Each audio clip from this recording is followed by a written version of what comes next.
বাইরে হচ্ছে বৃষ্টি, তাই তো এখন আমি কি যে করি, তোমাদের সাথে একটা রান্না শেয়ার করি।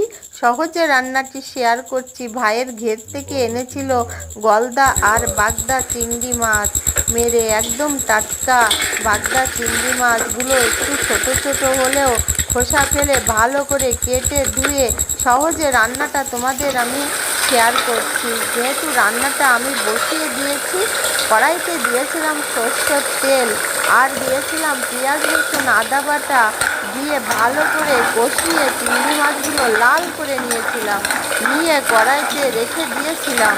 তারপর মিক্সচারে বেটেছিলাম শস্য পোস্ত আর কাঁচা লঙ্কা, এগুলো দিয়ে ভালো করে কিন্তু আমি চিংড়ি মাছের ভিতর একটু ঝোল ঝোল করে বসিয়ে দিয়েছিলাম ঢেকে। ঢেকে দেওয়ার পরে কিছুক্ষণ পরে কিন্তু বেশ ঝোল ঝোল থাকতে নামিয়ে দেব।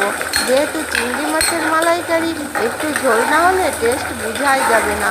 স্বাদ মতো লবণ হলুদ সরষের তেল তো দিয়েছিলাম, দারুণ দেখতে হয়েছে, খেতেও হবে সুস্বাদু। ভাইয়ের ঘেরের টাটকা গলদা বাগদা চিংড়ির মালাইকারি রেডি।